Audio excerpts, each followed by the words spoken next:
ላይገባን ይችላል። ሌሎቹ ሲያስተምሩን ደግሞ ደረቅ ምንም የማይገባና የማያስደስት ሊሆንብን ይችላል። ምንም ይሁን ምን አንድ አስተማሪ በክፍል ውስጥ የትምህርት መሳሪያውን ይዞ እስከቀረበ ድረስ ግድ የሚለውን ነገር ለመስማት መሞከር ይኖርብናል። በክፍል ውስጥ አስተማሪ ሲያስተምር ካላዳመጥን ጥሩ የሆኑ ኖቶችን ለማዘጋጀትና አስተማሪው ያስተማረውን ነገር ለማስታወስ እንቸገራለን። በዚህም ምክንያት ለመጥፎ ውጤት ልንዳረግ እንችላለን። ቀስ በቀስ ደግሞ ለትምህርቱ ፍላጎት ማጣትና ትምህርቱን መጥላት እንጀምራለን። አንዳንዶቻችን በክፍል ውስጥ አስተማሪው ሲያስተምረን እንዳንከታተለው የሚያደርገን መጥፎ ልምድ ይኖርብን ይሆናል። የሚከተሉት በክፍል ውስጥ የሚደረጉ ድርጊቶች የማዳመጥ ሂደትን ይቀንሳሉ። አስተማሪው ሲያስተምር ሌላ ወሬ የማውራት ልምድ፣ ምን እንደሚመልሱ ለረጅም ጊዜ በማሰብ አስተማሪው የሚናገረውን ነገር ሳያዳምጡ መቅረት፣ በአእምሯችን ከአስተማሪው ጋር መከራከር፣ አስተማሪው ያስተማረ በሌላ ሐሳብ ጭልጥ ማለት፣ አስተማሪው ለረጅም ሰዓት ሲያስተምር የማዳመጥ ትዕግስት ማጣት፣ የሐሳብ መከፈል። በክፍል ውስጥ አንድ የማረከን ሰው ሲኖር ትምህርታችንን ትተን ስለዚህ ሰው ማሰብ፣ በክፍል ውስጥ የሌላ ትምህርት የቤት ስራና ደብዳቤ መጻፍ፣ ነቃ ያለ ተሳትፎ አለማድረግ፣ ኖት አለመውሰድ፣ ጥያቄ አለመጠየቅ የመሳሰሉት። ራሳችንን ለማዳመጥ ዝግጁ አለማድረግ፣ ገና ክፍል ውስጥ ከመግባታችን ትምህርቱ ደባሪ ነው ብለን ራሳችንን ከማዳመጥ መገደብ፣ ሐሳባችንን በአስተማሪው ባህሪ፣ ድምጽና አቋም ምክንያት መበተን፣ መጥፎ ምስል መስጠት፣ ቦታው በጣም ጩኸትና ሙቀት የበዛበት እንደሆነና እኛም በጣም እንደተራብን ማሰብ። በክፍል ውስጥ የማዳመጥ ብቃትን እንዴት መጨመር ይቻላል? ባለፈው ሳምንት በዚህ ቁም ነገር በሚለው ንዑስ ርዕሳችን ስር በክፍል ውስጥ ለማዳመጥ መሰናክል የሆኑ ተግባሮችን ገልጸን ነበር። ዛሬ ደግሞ የማዳመጥ ክህሎታችንን እንዴት ማሻሻል እንደምንችል የሚያሳዩ ነጥቦች ይዘን ቀርበናል። ወደ ክፍል ሲመጡ ተዘጋጅቶ መምጣት። ወደ ክፍል ከመግባታችን በፊት ባለፈው ጊዜ የተማርነውን ከልሰንና በዛሬው ዕለት ልንማር የምንችለውን ነገር አይተን መምጣት ትምህርቱን ስንማራው ቀለል እንዲልልንና ግልጽ እንዲሆንልን ስለሚያደርግ በጥሩ ሁኔታ ትምህርቱን እንድንከታተል ያደርገናል። በተቻለን መጠን ለአስተማሪው ቀረብ ብለን ወደፊት መደዳ መቀመጥ። ከአስተማሪው ርቀን በተቀመጥን ቁጥር የአስተማሪው ድምጽ እያነሰ ስለሚመጣ በደንብ አይሰማንም። ከዚህ በተጨማሪ በመሃል የተቀመጡ ተማሪዎች የግል ወግና እንቅስቃሴ ሐሳባችንን ስለሚሰርቀን ከማዳመጥ ልንሰናከል እንችላለን። በተቻለ መጠን ሳያረፍዱ ቀደም ብሎ ወደ ክፍል መግባት። አስተማሪው ትምህርቱን ማስተማር ከጀመረ በኋላ አርፍደን ወደ ክፍል የምንገባ ከሆነ መጀመሪያው ስለሚያመልጠን አስተማሪው ስለምን እንደሚያወራ ላይገባን ይችላል። ይህ ደግሞ የማዳመጥ ፍላጎታችንን ይቀንስብናል። አስተማሪው አትኩሮት የሰጠበትን ነገር ለማተኮር ይሞክሩ። አንዳንድ ጊዜ አስተማሪያችሁ ሲያስተምር እንዲህ ተብላችሁ ብትጠየቁ ምን ትላላችሁ?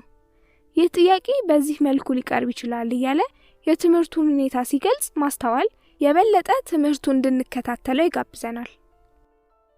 ሁል ጊዜ አስተማሪው ሲናገር በእጃችን እርሳስ ወይም ስክሪፕቶ መያዝ ይኖርብናል። ይህ አስተማሪው ጠቃሚ የሆነ ነገር ሲናገር በፍጥነት ያንን ነገር ደብተራችን ላይ ለማስፈር ስክሪፕቶ በመፈለግ የምናስተጓጉለውን የማዳመጥ ክህሎት ይቀንሳል። ስናዳምጥ ከዚህ ትምህርት ሊመጡ የሚችሉ ጥያቄዎችን እናስብ። ለምሳሌ በጭንቅላታችን የትምህርቱ ጭብጥ ምንድነው? ከዚህ ትምህርት ምን አይነት ጥያቄዎች ሊመጡ ይችላሉ? ወዘተ እያልን ራሳችንን እየጠየቅን ስናዳምጥ ትምህርቱ በደንብ እንዲገባን ወይም ትምህርቱ ተጠናቆ እነዚህ ጥያቄዎች ካልተመለሱልን አስተማሪያችንን በመጠየቅ ግልጽ እንዲሆንልን ለማድረግ እንችላለን። አንዳንድ ጊዜ አስተማሪው ሲያስተምር ጠቃሚ መሆኑን በአፉ ባይናገርም ትምህርቱ ጠቀሜታ እንዳለው ከሁኔታው ልናውቅ እንችላለን። ስለዚህ እነኚህን ነገሮች ለማወቅ እንዲረዳን አስተማሪው ሲያስተምር እንቅስቃሴውን ልብ ብለው ይመልከቱ። አስተማሪው ሲናገር ፊት ለፊት እሱን እያዩ ማዳመጥ። አስተማሪውን ፊት ለፊት እያዩ ማዳመጥ ሐሳባችን ወደ ሌላ ቦታ እንዳይሄድ ለማድረግ ይጠቅመናል። ከላይ የተዘረዘሩትን መርሆች አንብቦ መተግበር ያለብንን የማዳመጥ ችግር በመቅረፍ ጥሩ አድማጭ እንድንሆን ያግዙናል። የኮሌጅ ተማሪዎች ውጤታማ እንዳይሆኑ የሚያደርጓቸው ምክንያቶች። ለአዲስ ገቢ ተማሪ ኮሌጅ አዲስ ከባቢ እንደመሆኑ እንደ አንድ የህይወት ምዕራፍ መጀመሪያ ሊታይ ይችላል። ይህ ሁኔታም በተማሪዎች ስነ ልቦና ውስጥ የሚፈጥረው አሉታዊም ሆነ አዎንታዊ ተጽዕኖ ይኖራል። አዎንታዊውን ተጽዕኖ ለጊዜው ወደ ጎን እንበለውና ጥቂት የማይባሉ ተማሪዎች በዩኒቨርሲቲ ወይም ኮሌጅ ቆይታቸው በትምህርት ውጤት ስኬታማ የማይሆኑባቸውን ጥቂት ምክንያቶች እንመልከታቸው።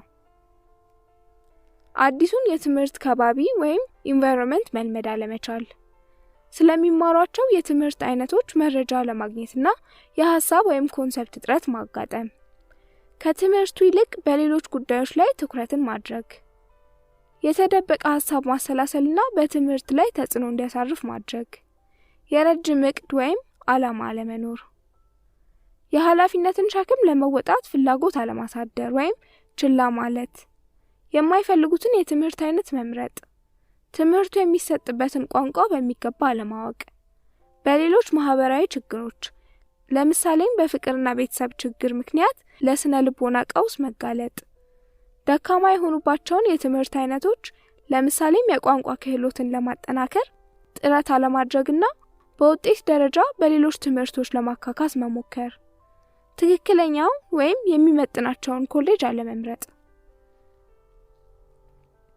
የምህጻረ ቃላት አጠቃቀም ስልቶች። በትምህርት ቤት በጣም ፈጣን የሆኑ መምህራን ሊገጥሙ ይችላሉ። ያልተንዛዛ ኖትን በማስታወሻ መልክ ልታሰፍር ትችላለህ። የምትማረው በፕላዝማ ቴሌቪዥን ከሆነም ያንተን ፈጣን የኖት አወሳሰድ ችሎታ ይጠይቃል። እነዚህን ችግሮች በቀላሉ ለመወጣት ፍጥነትን ከጊዜና ከቦታ ጋር አጣምረህ ለማስኬድ ምህጻረ ቃላት ጉልህ ድርሻ አላቸው። የእነዚህ ምህጻረ ቃላት አጠቃቀም ህግጋት እንደሚከተለው እናያለን። የተለመዱ ምህጻረ ቃላትን መጠቀም። ለምሳሌ e.g for example, i.e that is, etc etc and so on. c.f compare, viz. namely, c. or ca. about ወይም approximately, n.b note, c19 19th century, similarly c20 etc. 1920s ከ1920 እስከ 1929. q question, a answer, v very. የቃላቶችን የመጀመሪያ ፊደል ነጥሎ በመሰብሰብ ለምሳሌ NYC ኒውዮርክ ሲቲ፣ GOP ግራንድ ኦልድ ፓርቲ። የቃሉን የመጀመሪያ ተነባቢ ክፍል ተጠቀም። ለምሳሌ ኢንትሮ ኢንትሮዳክሽን፣ ባዮ ባዮሎጂ፣ ማክስ ማክሲመም፣ ሬፕ ሬፒቲሽን፣ ሚን ሚኒመም። የቃላቱን የመጀመሪያና ሁለተኛ ተነባቢ ፊደል ቃላትን በመጠቀም ለምሳሌ SUBJ subject, CONS consequences, IND individual, REP repetition። ከቃላቶች መሃል ያሉትን አናባቢ ፊደላት በማውጣት ለምሳሌ BKGD background, SYSTM system, AMP LTD amplitude, ESTMT estimate, FRDM freedom። የአፖስትሮፍ ጭረቶችን በመጠቀም AM apostrophe T amount, GOV apostrophe T government። ብዙ ነገሮችን የሚገልጡ ቃላት ወይም ፕሉራልስ ላይ ኤስ መጨመር ለምሳሌ FS forces, CHAPS chapters። መጽሐፍትን እንዴት እንምረጥ? እስኪ እነዚህን ሁለት ተማሪዎች እናስባቸው። አንዱ ክፍል ውስጥ ከሚሰጠውና ደብተሩ ላይ ካሰፈረው ኖት በቀር ሌሎች መጽሐፍትን የማገላበጥ ልማድ የለውም። ሁለተኛው ደግሞ ክፍል ውስጥ ለሚሰጠው ኖት እንብዛም ግምት ስለማይሰጥ ለጥናት የሚመርጠው የማመሳከሪያ መጽሐፍትን ነው። ጠቅላላ ጥናቱ በዚህ ላይ ያተኮረ በመሆኑ አንዳንዴ ደብተሮቹን ሳያነብ ለፈተና ሊቀርብ ይችላል። በሁለቱም ተማሪዎች የማመሳከሪያ መጽሐፍት አጠቃቀም ላይ ችግር ይስተዋላል። በመማር ማስተማር ሂደት ውስጥ የማመሳከሪያ መጽሐፍት የሚኖራቸው ቦታ ጉልህ ነው። በእርግጥ ይህ ጠቀሜታ እንደ ተማሪው የትምህርት ደረጃና እንደ ትምህርቱ አይነት የሚወሰን ነው። የትምህርት ደረጃውን በተመለከተ በአንደኛ ደረጃና በመጀመሪያዎቹ ሃይስኩል ዓመታት ላይ ለሚገኝ ተማሪ ከትምህርት መጽሐፉ ወይም ቴክስት ቡክ ባሻገር ሌሎች መጽሐፍትን ማገላበጥ አስፈላጊ ላይሆን ይችላል። ፕሪፓራቶሪ እንዲሁም ኮሌጅና ዩኒቨርሲቲ ለሚገኝ ተማሪ ግን ማመሳከሪያ መጽሐፍትን መጠቀም የትምህርቱ ቋሚና ማገር ነው። ቋሚና ማገር ስንል እንግዲህ ዋልታና ምሰሶውን የክፍል ትምህርቱ ማድረጋችን ነው። የማመሳከሪያ መጽሐፍት በሶስት ሊከፈሉ ይችላሉ። አንደኛ የትምህርት መጽሐፍ ወይም ቴክስት ቡክ። ከሁሉ የበለጠ አንገብጋቢ የሆኑት ማመሳከሪያ መጽሐፍት እነዚህ ናቸው። የተማሪው ጥናት ክፍል ውስጥ ከያዘው ኖት ቀጥሎ ማነጣጠር ያለበት በእነዚህ መጽሐፍት ላይ ነው። ብዙውን ጊዜ ኮሌጆችና ዩኒቨርሲቲዎች ለዚህ ዓላማ የተዘጋጁ መጽሐፍትን ወይም ጥራዞችን ማለትም ሃንድአውትስ ይሰጣሉ። ኖቶችን ለማጠናከርና ተጨማሪ ሐሳቦችን ለመጨመር እነዚህን መጽሐፍት ጥቅም ላይ ማዋል ይገባል። ሆኖም አንዳንዴ የኮርሱ ይዘት ከመጽሐፍቱ ሊጠብ፣ ሊሰፋ ወይም በመጠኑ ሊለይ ስለሚችል የኮርስ መርሃ ግብሩን ወይም ኮርስ አውትላይን ቀድሞ ማየት አግባብ ነው። የተጠቆሙ ማመሳከሪያዎች ወይም recommended references። ብዙውን ጊዜ መምህራን የኮርስ መርሃ ግብራቸው ላይ አሊያም ክፍል ውስጥ የትኞቹን መጽሐፍት ለማመሳከሪያነት እንደሚመርጡ ይጠቁማሉ። ከትምህርት መጽሐፉ ቀጥሎ ተማሪው ማነጣጠር ያለበትም በእነዚህ መጽሐፍት ላይ ነው። ሶስተኛ ተጨማሪ ማመሳከሪያዎች ወይም additional references። ከሁለቱ አይነት መጽሐፍት በተጨማሪ ተማሪው በተለያዩ ነጥቦች ላይ የሚፈልጋቸውን መጽሐፍት ሊያካትት ይችላል። እንግዲህ የመጽሐፍቱን አስፈላጊነት ድርሻ በዚህ መልኩ መከፋፈል ጠቅላላው ኮርስ ላይ የሚያስፈልጉትን ጥቂቱን ብቻ ለመምረጥ ይረዳል።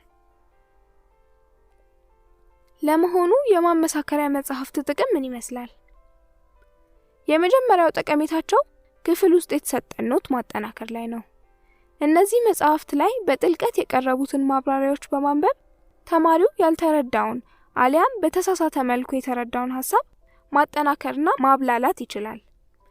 ይህ በተለይ ከባድና ውስብስብ የሆኑ ጽንሰ ሐሳቦችን ወይም ኮንሰፕትስ የሚያቅፉ እንደ ኢኮኖሚክስ፣ ፊሎሶፊና ሎጂክ፣ ፊዚክስ፣ ማኔጅመንት የመሳሰሉ ትምህርቶችን ይመለከታል።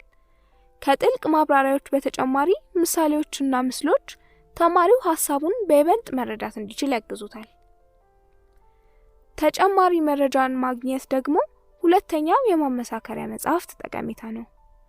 አንዳንድ ትምህርቶች ላይ ክፍል ውስጥ የሚሰጥ ትምህርት ብቻውን በቂ ላይሆን ይችላል።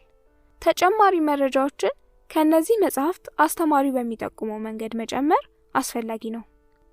እዚህ ጋር ግን በብዙ ተማሪዎች ዘንድ የሚታየውን የማግበስበስ ተግባር አለመፈጸም ይመከራል። ለመሆኑ እዚህ ትምህርት ላይ የሚያስፈልገኝ ተጨማሪ መረጃ ምን ያክል ጥልቀት ያለው መሆን አለበት የሚለውን ጥያቄ አስቀድሞ ራስን መጠየቅ አግባብ ነው። ቀጥሎም ደግሞ ለምሳሌ ለሕክምና ተማሪዎች የተጻፈ መጽሐፍ ላይ የሚሰፍር መረጃ ለነርሲንግ ተማሪ በማያስፈልግ ደረጃ የጠለቀ ሊሆን ይችላል። ደረጃን ባገናዘበ መልኩ መረጃዎችን ከመጽሐፍቱ ማውጣት በተለይ እንደ ታሪክ፣ ባዮሎጂ፣ ኬሚስትሪ ለመሳሰሉ ትምህርቶች ጠቃሚ ነው። መረጃዎቹን በምስል አስደግፎ ለመረዳትም እነዚህ አይነት መጽሐፍት ጠቀሜታ አላቸው። ከዚህ በተጨማሪ ተደጋጋሚ ልምምድ ወይም ኤክሰርሳይዝ ለሚያስፈልጋቸው የትምህርት አይነቶች እንደ መልመጃዎች ምንጭነት ሊያገለግሉ ይችላሉ። እንደ ሂሳብ፣ ፊዚክስ፣ አካውንቲንግ፣ ኢኮኖሚክስ፣ ኬሚስትሪ ላሉ ትምህርት አይነቶች በተለይ ተጨማሪ ጥያቄዎችንና ፕሮብሌሞችን ከማመሳከሪያ መጽሐፍት ወስዶ መስራት በእጅጉ አስፈላጊ ነው። ጥናት በትብብር ወይስ በጨበጣ? የግሩፕና የግል ጥናት ያላቸው ጥቅምና ጉዳት። ብቻውን የሚሮጥ የሚቀድመው የለም ሀበሻዊ ብሂል። ዩናይትድ ዊ ስታንድ ዲቫይድድ ዊ ፎል። ብንተባበር እንቆማለን፣ ብንገነጣጠል እንወድቃለን እንደማለት የማዶ ሀገር አባባል። በእርግጥም ብቻውን በሚሮጠው ሯጭ አይን ሲታይ አንድም የሚቀድመው ሰው አይኖርም። ምን ያክል እንደፈጠነና እንደዘገየ፣ ምን ያህል ብርታትና ድካም እንዳለ የሚለካበት መስፈርት የለውማ። ከሌሎች ጋር የሚወዳደርበት የፈተና ወቅት ሲመጣ ግን ሩጫው መስፈርት የሚያገኝበት አጋጣሚ መጣ እንደማለት ነው። ያኔ ምናልባትም ለራሱ አንደኛ እንደሆነ ያሰበው ሯጭ በእውነት ውራ እንደሆነ የሚረዳበት ቀን ሊመጣ ይችላል። ለብቻ ማጥናት ተማሪው በመማር ሂደት ውስጥ በትኩረት ሊያደርገው የሚገባ አንገብጋቢ ድርጊት ነው። ከሌሎች ጥረቶች በላቀ መልኩ እሱና መጽሐፍቱ የሚያደርጉት የአንድ ለአንድ ውይይት ለውጤቱ ማማርና በትምህርቱም ሆነ በስራ ዓለም ሊኖረው ለሚችለው ስኬት ቁልፍ ሚና ይጫወታል። ሆኖም ይህን የግል ጥናት በአያሌ ሊደግፉ ከሚችሉ መላዎች አንዱ ጥናትን ከሌሎች ጋር ተጎራብቶ የማስጓዝ ነገር ነው። የህብረት ጥናት ለተማሪው ሊቸገራቸው ከሚችለው ጠቀሜታዎች ጥቂቱን እኔ ተማሪው የግል ጥናቱን ለማስኬድ ያጣው ተነሳሽነት ወይም ሞቲቬሽን ይህን በህብረት ጥናት ውስጥ ሊያገኘው ይችላል። በተለይ የፈተና ጭምጭምታ ገና ባልተሰማበት የትምህርት መጀመሪያና እኩሌታ ሰሞን በሙሉ ኃይል ተነሳስቶ ጥናቱ ላይ እመር የሚል ጠንካራ ተማሪ ማግኘት ዘበት ባይሆንም የተለመደ ግን አይደለም። በዩኒቨርሲቲ ኦፍ ሲንሲናቲ የሚገኙ ተማሪዎች ላይ የተሰራ ጥናት እንዳሳየው በግላቸው ጥናትን ለመጀመር ብሎም በብርታት ለመቀጠል ወኔውን ያጡ ተማሪዎች 2 ወይም ከዚያ በላይ ሆነው ወደ ደብተሮቻቸው ሲመለሱ በሚደነቅ ፍላጎትና ፍጥነት ጥናቱን ሊያስኬዱ ይችላሉ። ይህንን የህብረት ጥናት ጉርሻ ወይም አድቫንቴጅ የዋዛ አድርገን መመልከት የለብንም። ለአንድ ተማሪ የጥናት ስኬት ትልቁን ሚና የሚጫወተው ከልብ የመነጨ ፍላጎትና ተነሳሽነት ወይም ሞቲቬሽን መኖር ነው። በተለይ የፈተና አፋፍ ላይ እስኪደርስ ድረስ ቸልተኝነትና መዘናጋት የሚሰፍንበት ተማሪ ከወዲሁ በትብብር ማጥናቱን ቢሞክረው በቴስት ዋዜማ ከሚስተዋል መደናበርና ጥድፊያ የሚተርፍበትን መላ ዘየደ ማለት ነው። ተጨማሪ አለ።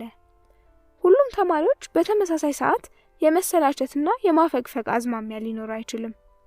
ታዲያ በሚተሳሰቡ ተማሪዎች ትብብር የሚካሄድ ጥናት ላይ አንዱ ዘንድ የሚስተዋል ዳተኝነት ከሌሎች በሚመነዘር ማበረታቻና ተግዛዝ ስለሚቀለበስ ተማሪው ሌላው አከርካሪ የሆነውን ለጥናት ተገዢ ወይም ዲሲፕሊን የመሆንን ነገር አገኘ ማለት ነው። ከማሞ ቋሚ ከማሚት ማገር ይወሰዳል። የትኛውም ተማሪ የተለያዩ የትምህርት ነጥቦች ላይ እኩልና ተመጣጣኝ ዕውቀትና ግንዛቤ ሊኖረው እንደማይችል እናውቃለን። እንግዲህ የህብረት ጥናት ሌላ ጠቀሜታው ከዚህ እውነታ የመነጨ ነው። አንድ በግሉ የሚያጠና ተማሪ በቅጡ ያልተረዳውና ግር ያለው ነጥብ ቢኖር ማመሳከሪያ መጽሐፍትን አገላብጦ የመረዳት አሊያም መምህሩን በማማከሪያ ወይም ኮንሰልቴሽን ሰዓታት አግኝቶ የመጠየቅ ፈታኝ ተግባር እንዲጋፈጥ ግድ ይለዋል። ያም ሆኖ የሚያረካ ምላሽ ሊያገኝ አይችልም። ከኩዮቹ አቻ ተማሪዎች ጋር የሚያደርገው ውይይት ግን ጊዜና ጉልበትን ከመቆጠብ ባሻገር ግር ያለውን ነጥብ በአጥጋቢ የሚረዳበትን ሁኔታ ያመቻችለታል። ይህ ነገር በተለይ ውስብስብ እሳቤ ማለትም ኮንሰፕትስ ያሏቸው ትምህርቶችን በተመለከተ የላቀ ዋጋ አለው። ለመፍታት የሚያዳግቱ ወጥር ፕሮብሌሞች ያሏቸው ትምህርቶችን በተመለከተ ደግሞ በርብርብ መስራት ሁነኛ ዘዴ ነው። በመሆኑም የግሩፕ ጥናት አንዱ የጎደለውን መረጃ ሌላ እንዲያሟላለት እድል ይከፍታል። ፍጥነት ላይ ያየነውንና ብቻውን የሚሮጥ የሚቀድመው የለም የሚለውን አባባል መልሰን እናስተውለው። ስነ ልቦናዊ ጥናቶች እንደሚያሳዩት ብቻቸውን የሚያጠኑ ተማሪዎች ጥናታቸውን ዝግ ባለ ፍጥነት እያስኬዱ እንኳን ጥሩ እየተጓዙ እንደሆነ ለራሳቸው ነግረው የመቀበል እድላቸው የላቀ ነው። ምንም እንኳን ወትሮም ፈጣን የሆነ ተማሪ ከሌሎች ጋር ሲያጠና ፍጥነቱ የሚጓተትበት ቢመስልም ለአብዛኞቹ ተማሪዎች ግን በፍጥነት ረዘም ያለ የጥናት ክፍልን ለመወጣት አብሮ መስራቱ ይመከራል። ያልታቀደ ክለሳ አእምሮአችን አንዴ ላፍ የተደረገን መረጃ መርሳት ወደ ተባለው ጓዳ የመወርወር ብቃት ትውስታን ለማጠናከር ተመራጭ የሆነው ዘዴ አንድን የትምህርት ክፍል ደጋግሞና ሰልሶ ለማጠናከር መሞከር ነው። የህብረት ጥናት በሚደረግበት ወቅት ከሌሎች የሚቀርቡ ጥያቄዎችን ለመመለስና በእነርሱ የሚሰነዘሩ ሐሳቦችን ለማዳመጥ በምንሞክርበት ወቅት ውይይቱ የሚመለከተውን ሐሳብ ሳናስበው የመከለስ እድል እናገኛለን። ያ ደግሞ ስለ አንድ ሐሳብ ያለን ግንዛቤ በደማቅ ቀለማት አእምሮአችን ላይ ተከትቦ እንዲያልፍ ይረዳናል። ይህም የትውስታ ብቃታችንን ያጎለብተዋል።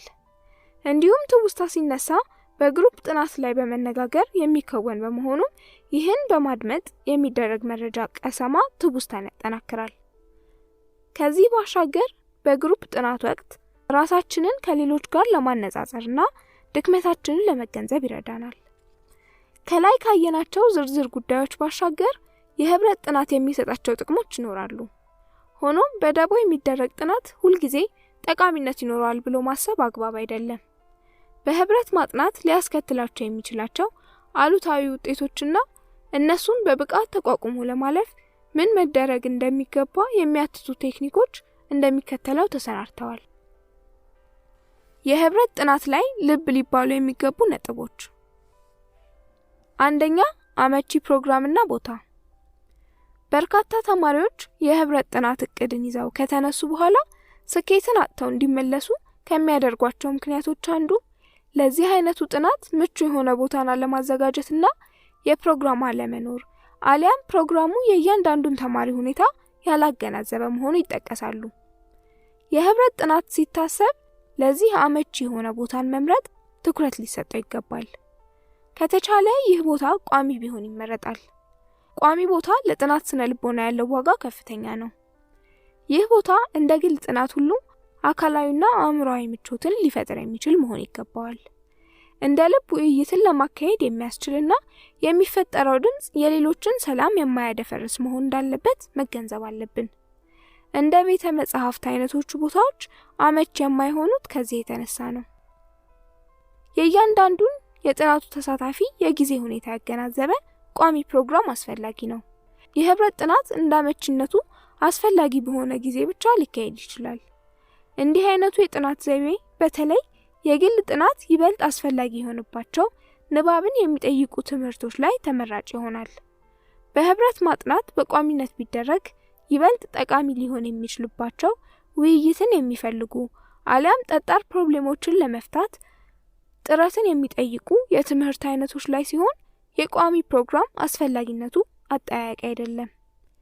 ይህ ፕሮግራም የሁሉንም ተሳታፊ አቅምና የግል ጥናት ፕሮግራምን እንዳይጋፋ ተደርጎ ቢቀረጽ ጠቃሚ የሚሆነው ለፕሮግራም ተጋዢ መሆንን ወይም ዲሲፕሊን ሊያጎለብት ስለሚችል ነው። ሁለተኛ፣ ሳያልም የሚሮጥ መድረሻውን አያውቀውም። አስቀድመው በየግላቸው በቂ ጥናት ባላደረጉበት ነጥብ ላይ የጋራ ጥናትን ለማድረግ የሚሰባሰቡ ተማሪዎች ምን እንደሚገጥመው ሳያሰላስል ጦር ሜዳ በወረደ የወታደሮች ቡድን ይመሰላሉ። ምንም ቢሆን የጋራ ጥናት ዓላማ የግል ዕውቀትን የበለጠ ግልጽና የተስተካከለ ለማድረግ እንጂ አዲስ ነገርን ከጅምሩ ጀምሮ እስከ ፍጻሜው ለማጥናት የተሰናዳ የግል ጥናት አማራጭ ተደርጎ መወሰድ የለበትም። የህብረት ጥናት ዓላማ እያንዳንዱ ተሳታፊ በግሉ ያደረገውን ጥናት ለማብላላት ወይም to assimilate ግልጽ ለማድረግ ማለትም to clarify እናም ለዘለቄታው አእምሮ ላይ በሚታወስበት መልኩ አድምቆ ለመጻፍ ወይም to boost memory እንደሆነ ልብ እንበል። ስለሆነም እያንዳንዱ ተሳታፊ በጋራ ውይይት ሊደረግበት የታቀደውን ነጥብ የቻለውን ያህል በግሉ አጥንቶና የሌሎችን እርዳታ የሚሹ ነጥቦችን ለይቶ መምጣት ይኖርበታል። እናስታውስ፣ የህብረት ጥናት የግል ጥረት አጋዥ እንጂ ምትክ ተደርጎ መወሰድ የለበትም። ለዚህ አመቺ የሆነው ስትራቴጂ በእያንዳንዱ የህብረት ጥናት ፕሮግራም ማገባደጃ ላይ በሚቀጥለው ጊዜ ሊዳሰስ የታሰበውን ነጥብ መወያየትና እያንዳንዱ ተሳታፊ በዚህ ነጥብ ላይ የአቅሙን አጥንቶ እንዲመጣ መስማማት ነው። ይህ አስቸጋሪ ከመሰለ ደግሞ እንደ አማራጭ እያንዳንዱን ተሳታፊ በተወሰኑ ነጥቦች ላይ መጠነ ሰፊ ዝግጅት እንዲያደርግ የሚያስችል የቤት ስራ ወይም አሳይመንት ክፍፍል ማድረግ ነው። ይህን ማድረግ ሲቻል የህብረት ጥናት ይበልጥ ፍላጎትን የሚያሳድርና ዋጋ ባለው መልኩ ጊዜን ለማዋል የሚረዳ ይሆናል። በእያንዳንዱ የጥናት ፕሮግራም ጅምር ላይ የሚፈጠር ግራ መጋባትንም ለማስወገድ ይረዳል። ከዚህ በተጨማሪ ውይይቱን የሚመራ አንድ ሰው በስምምነት መሰየም ጥናቱ ስርዓት የያዘ እንዲሆን ያስችላል። ሶስተኛ፣ አጥኚ በዛ፣ ጥናት ጠነዛ። ለመሆኑ የህብረት ጥናት ግሩም ውጤትን እንዲያስገኝ ከተፈለገ የተሳታፊዎች ብዛት ምን ያክል መሆን አለበት? ይህ ጥያቄ በሁላችንም አእምሮ የሚመላለስ ሊሆን ይችላል። እንደ ህግ ቋሚ ቁጥርን መደንገጉ ግትርነትና የተማሪውንና የትምህርት አይነቶችን ልዩነት ግምት ውስጥ የማያስገባ ይሆናል። ጥቅል መመሪያ መሰንዘር ግን ይቻላል። የጥናቱ ተሳታፊዎች ቁጥር መብዛት የለበትም። ለቁጥሩ በተቻለ መጠን ማነስ ምክንያት የሚሆኑ ነጥቦች አሉ። አንዱ ብዛት ሲኖር ጥናትን የተደራጀ ወይም ኦርጋናይዝድ ለማድረግ የሚሳን መሆኑ ነው። ሐሳብን ሰብሰብ አድርጎ ውይይት የሚካሄድበት ነጥብ ላይ ትኩረትን ለመስጠት አዳጋች ይሆንና የሚፈጠሩ ትናንሽ የውይይት ንዑስ ግሩፖች ጠቅላላውን ሁኔታ የጨረባ ተስካር ያስመስሉታል። መጫጫህና ጥቅል ሐሳብ ሳይዙ መለያየቱ በአጥኚው ዘንድ ጊዜ ማባከንን ስሜት መፍጠሩ አይቀርም። ሌላው የፍጥነት ጉዳይ ነው። እያንዳንዱ የጥናቱ ተሳታፊ ያለ የመረዳት ፍጥነት እኩል ሊሆን አይችልም። ይህ ፍጥነት ወይም ፔስ ተስተካክሎ የመጓዝ ነገር ለተሳታፊው ሲበዛ አዳጋች ይሆናል። ፈጣኑ በሚዘገዩት የተነሳ ይሰላቻል፣ የሚዘገየው ደግሞ እንደተዋከበ ሊቆጥር ይችላል። መጨረሻም ሁሉም የእርካታ ስሜት ያጣና በህብረት የማጥናቱ ነገር አስፈላጊነት ጥያቄ ምልክት ውስጥ ያስገባዋል። ቁጥር አነስ ሲል ግን መናበብና ፍጥነት ይልቃሉ። አራተኛ በጥባጭ ካለ ጥሩ አይጠናም። የህብረት ጥናት የሚጠይቀው ሌላ የስርዓት ተገዥነት ወይም ዲሲፕሊን ትኩረትን ከጥናት ላይ ለቅሎ ወደ ግላዊና ማህበራዊ ጉዳዮች አለማዞርን ነው። በቅርብ የሚተዋወቁ ጓደኛሞች በሚገናኙበት አጋጣሚ የሚወያዩባቸውን ነጥቦች በጥናት ሰዓትም ዘው እንዲሉ በመፍቀድ የጥናት ፕሮግራሙን ሌላ የሳቅና የባልት ጊዜ ማድረግ አዝማሚያ ሊኖራቸው ይችላል። ከደረቁ ትምህርት ነክ ጥናት ይልቅ ይህ አይነቶቹ ውይይቶች ይበልጥ ቀልብን የሚስቡ በመሆናቸው ይህን አዝማሚያ ፈጽሞ ማስቀረቱ አዳጋች ሊሆን ይችላል። ፕሮግራሙን በምንነድፍበት ወቅት እኚህ አይነቱ የማዘናጊያ ጨዋታዎች ለማስቀረት መስማማትና አንዱ ተሳታፊ ወደዛ ሲያመራ ፈጥኖ የማስቆም ልማድን ማዳበር ጥሩ አማራጭ ነው።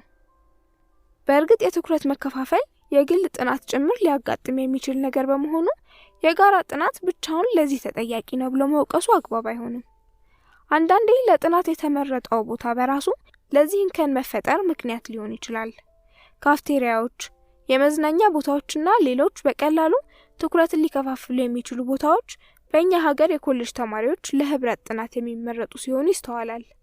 ነገር ግን የአማራጭ እጦት ከሌለ በቀር በተቻለ መጠን እይታን ሊሰርቁ የማይችሉ ለምሳሌ ዝግ ክፍሎች እንዲሁም የድምጽ ሁከትን የማይፈጥሩ ቦታዎችን ለጥናት ማዋሉ የተሻለ ውጤትን ያስገኛል። አምስተኛ የተለያየ ቀለም ያላቸው ወፎች አብረው ሊበሩ ይችላሉ። ሁሉም ተማሪ የንባብና የመረዳት ፍጥነቱ እኩል ሊሆን እንደማይችል አይተናል። ያ ደግሞ ለፈጣኑ ተማሪ ትዕግስት ማጣትንና የነገሮች መጓተት ስሜት እንዲፈጥርበት የሚያደርግ ሲሆን ረጋ ላለው ተሳታፊ ደግሞ ነገሮች የተጣደፉና ሁሉም በለብ ለብ የታለፉ እንዲመስሉ ያደርጋል። እንግዲህ የህብረት ጥናት ዓላማ እያንዳንዱ ተሳታፊ የተጠቃሚነት ስሜት እንዲሰማው ማድረግ ስለሆነ የተለያየ ፍጥነት ባላቸው ተማሪዎች ዘንድ ሲተከበር ሁሉንም የማያስደስት መስሎ ሊገኝ ይችላል። ውሎ አድሮ ለሁለቱም አይነት አጥኚዎች የህብረት ጥናቱ አስፈላጊነት አጠያያቂ መሆኑ አይቀሬ ነው። ይህ አይነቱ አለመጣጣም እንዳይፈጠር የሚረዱ መላዎች አሉ። አንዱ መጀመሪያ ነገር የህብረት ጥናት ሲታሰብ ፍጹም ተመሳሳይ ባይሆንም ተቀራራቢ ብቃትና ፍጥነት ያላቸው ተማሪዎች ተመራርጠው እንዲያደርጉት የሚጠቁመው ነው። በዚህ መልኩ ቡድን መፍጠር ፍጥነት የተስተካከለ እንዲሆን ከማድረግ ባሻገር ሁሉም ተሳታፊዎች የተጠቃሚነት ስሜት እንዲፈጠርባቸው ያደርጋል። አንድ አይነት ላባ ያላቸው ወፎች አብረው ሲበሩ የሚስተዋለው ግሩም ውጤት በዚህ መልኩ ማግኘት ይቻላል። በዚህ መስፈርት የተለያየ ገጽታ ያላቸው ተማሪዎች ቡድን ለመፍጠር ፍላጎት ካላቸውስ? ይህ አይነቱ ህብረት በሚፈጠርበት ወቅት አማካዩን ፍጥነት መውሰድ ለሁሉም አይነት ተማሪዎች ፍጹምም ባይሆን የተሻለ ተቀባይነት ያለው ይሆናል። ይህ አይነቱ አቋም ሲወሰድ በፍጥነቱም ብዛም የሆኑ ተማሪ ከጥናት ፕሮግራም ቀደም ብሎ ብርቱ ዝግጅት እንዲያደርግ መገፋፋት የህብረት ጥናቱ በአመርቂ ፍጥነት እንዲጓዝ ያደርጋል። ስድስተኛ የቄሳርን ለቄሳር። የህብረት ጥናት የግል ጥናት አጋዥ እንጂ ምትክ ሊሆን እንደማይችል በድጋሚ እናስታውስ። የህብረት ጥናት ሊዳስሳቸው የሚገባቸውን ነጥቦች ስንመርጥም ይህንን ማስታወሱ አግባብ ነው። የጋራ ጥናት በግል የተደረገ ጥናትን ለመከለስና የማስታወስ አቅምን ለማደራጀት የሚረዳ ቢሆንም በይበልጥ ግን እያንዳንዱን አጥኚ ግር ባሉትና በግል ለመረዳት በሚያዳግቱት ከባድ የትምህርት ክፍሎች ላይ ቢያነጣጥር የተሻለ ውጤትን ያስገኛል። ስለሆነም ሊጠና የታቀደውን የትምህርት ክፍል ከመጀመሪያው እስከ መጨረሻው ከማረብነብ ይልቅ